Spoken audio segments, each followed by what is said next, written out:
You know, it's funny. I saw this film when it first came out in theatres, and I've seen it numerous times since then, throughout both my childhood, my teenage years, and even sort of partway into my adult life. And I just figured I'd review this because I thought it would be a fun review. I got kind of very fond memories of it. I remember it quite vividly, and I kind of sort of figured I knew what I was going to talk about in this review before I'd even sort of rewatched it. And then I rewatched it for the purposes of this review, and I was expecting just to like it as much as I did in my childhood, but no, it just fell completely flat for me. So this is really a testament to how important it is to rewatch films before you review them, even if you think you know them fairly well, because this rewatching of the film completely changed my perspective, really. Before I go into details about that, I just want to talk quickly about the things in the film that I did like. First of all, you got a young Kirsten Dunst in this. She's very good. She plays Judy, and her brother Peter. They're very good, very engaging kids characters you've got there, and they've sort of been inspired to be put in there because of the kids in Jurassic Park, who sort of held that film together so well and gave the kids watching that film something to root for and something to relate to. The adventure and action side of things is it's very kind of similar. It's two adults and two kids just basically trying to survive. I like the setting.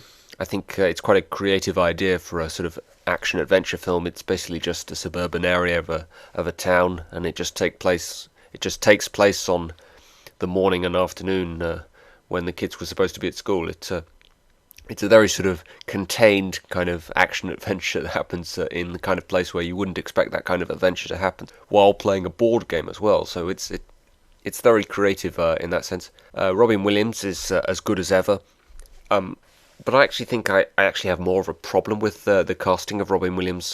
Don't get me wrong, he's great in this. I always enjoy watching Robin Williams in all the films he's in, even when he's in bad films. There's still something to enjoy in it, in the fact that just Robin Williams is in it. He's always enjoyable to watch. I love the performance he always gives. He's always a great comedic actor. The problem for me lies in the fact that he is Robin Williams, and when you watch Robin Williams on screen, it's just really, for me anyway, impossible to imagine him as anything other than just Robin Williams acting. And that's a particularly big problem in this film, because we see the kid Alan in the early part of this film. And I was actually sort of very engaged in him. I was liking him a lot. I was very sort of interested in his life, and I rooted for him very much so. Then he gets sucked into the game, and then he comes back as an adult, and that is not the same person. I'm sorry, that is most definitely Robin Williams. It's impossible for me to imagine or consider that could in any way be the same person that we saw at the beginning. It's not. It's just Robin Williams. I remember sort of thinking throughout my childhood, having very fond memories of this film, because of the effects. I always thought the effects were really impressive and really creative. And watching this film now, I can tell they're not horrible or anything, but they are extremely outdated, and they are not enough really to carry this film. I kind of thought I might be able to give this film credit for just having some impressive looking effects. No, the effects, they're not bad, but they are outdated, certainly, and it is kind of off-putting watching it now, looking at some of the effects, and you can tell it's CGI, and you can tell it's blue screen and whatever. But I have seen far worse in films actually made since 1995, actually. So, but the biggest issue for me, I think, element that it's rather sloppily written. This, I do get the feeling it is kind of just a plot written for the sake of giving us a fantasy adventure film. It was just to give us some cool action scenes and some gripping effects with kids. There isn't much in terms of story going on here that really makes much sense to me, or is really particularly interesting or particularly original.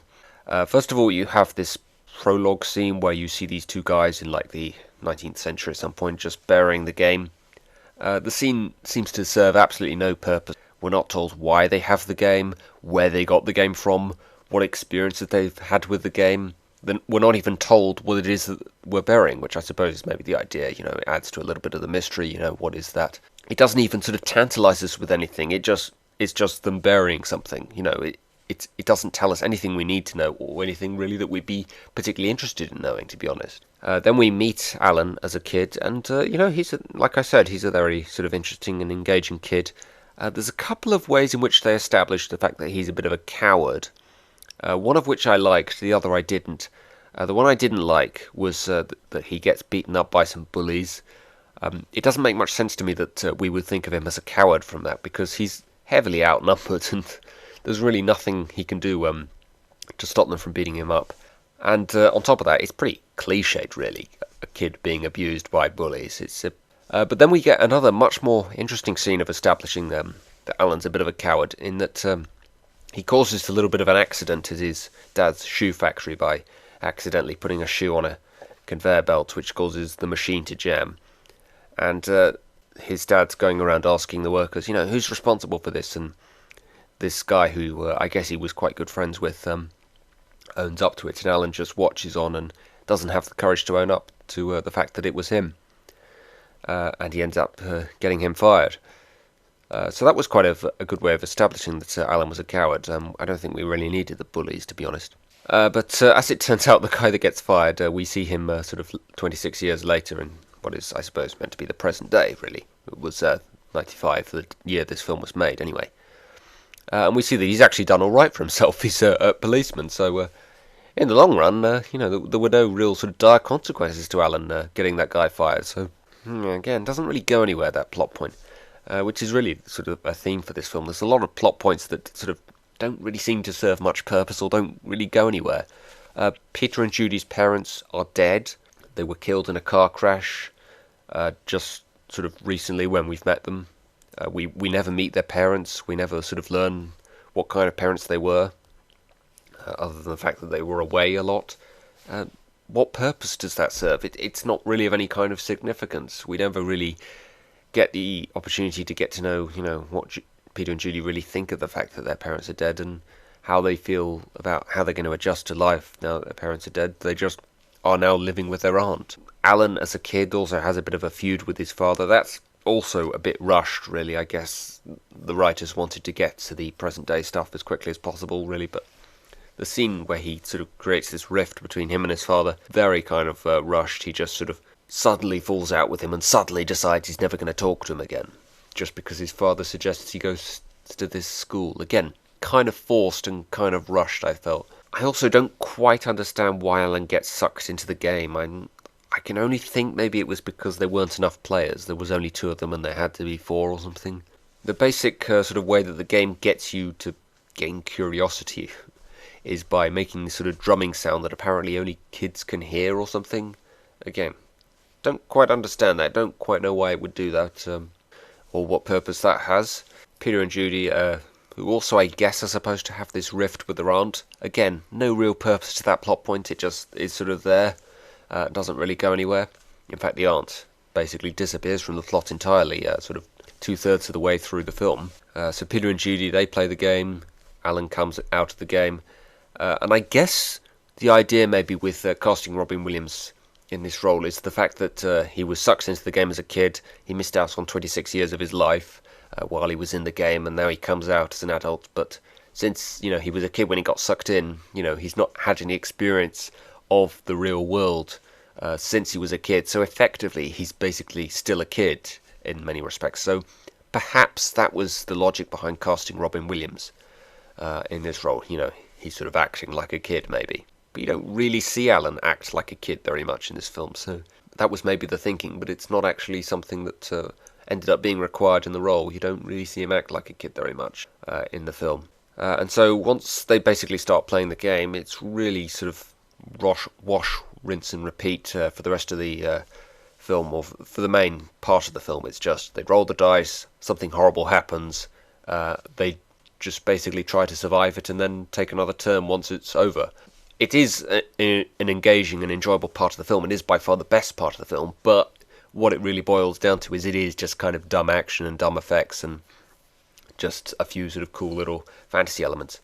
Nice, but nothing sort of particularly commendable. It's just sort of action and nothing really happening in between. To be honest, actually, it comes across as kind of silly to me, because I think if I were these people playing the game, I would say, screw trying to survive these fantasy elements that keep being thrown at us. Just, everybody line up, I'll roll the dice, immediately hand them to the next person. They roll the dice, immediately hand them to the next person. They roll the dice, immediately hand them to the next person, and then pass back. Just get the turns done as quickly as possible before the fantasy things, whatever the hell they are, that get thrown at us, even get time to develop, or even have time to sort of emerge from wherever it is they're going to be. Just take your turns as quickly as possible in sort of a quick fire way and get the game finished as soon as you possibly can. That seemed to be like the sort of logical tactic to surviving and getting this game finished as quickly as possible, because that is obviously the ultimate aim there.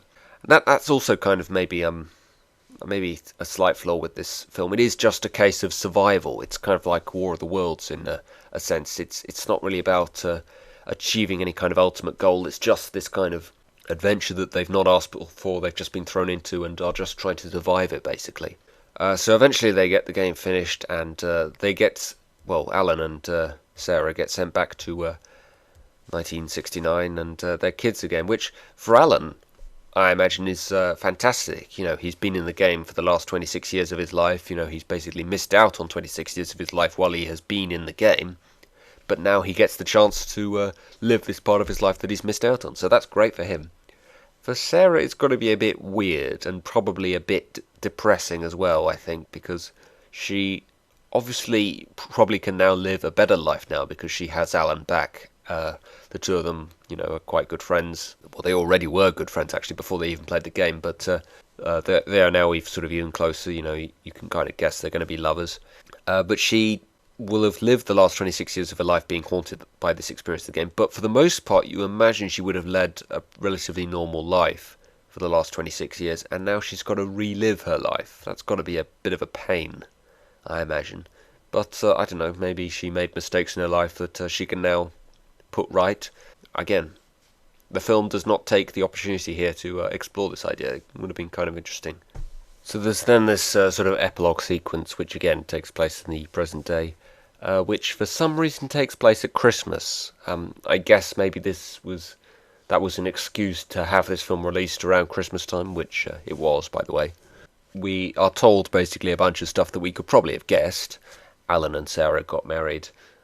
That guy that Alan got fired didn't get fired. He made up with his dad. His dad, I think they mention, has now retired. Alan now owns the shoe company and it's doing very well. Actually, I should probably say there's actually kind of an interesting sort of It's a Wonderful Life kind of element to when Alan first comes back to the real world and, you know, finds out that his father did genuinely love him. Explained by this guy who lives in the factory, which is now abandoned and completely empty. Not quite sure what that guy's doing there, who just conveniently happens to know this. Not quite sure how he knows or why he knows, but there you go. And then they just meet Peter and Judy for no more reason than just for the novelty of meeting them again.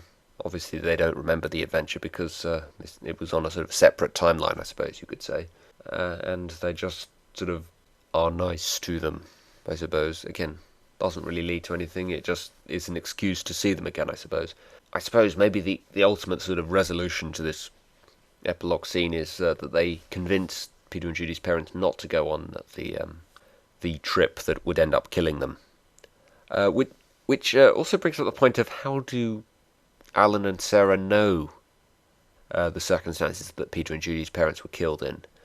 Because it is mentioned by Judy to the estate agent right at the start of the film, but I don't recall them ever saying it to Alan or Sarah at any point in the film, so I'm not quite sure how they know that. Again, another case of sloppy writing.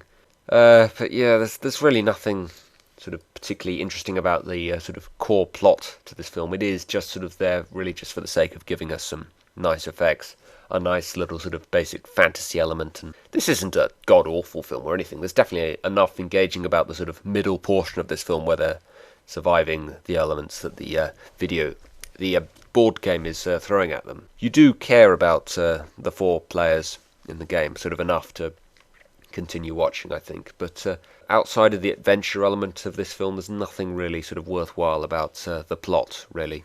The plot really doesn't sort of go anywhere or serve any kind of purpose. It's just there for the sake of giving us this little adventure thing. So yeah, overall, not as good as I remember, I'm afraid. This will probably be a 5 out of 10 for me. Rip me a new a-hole if you want. This isn't a god-awful film, like I said. It's just not something that I enjoyed as much as I remember enjoying as a kid. So I will see you next time for maybe a better film. Okay.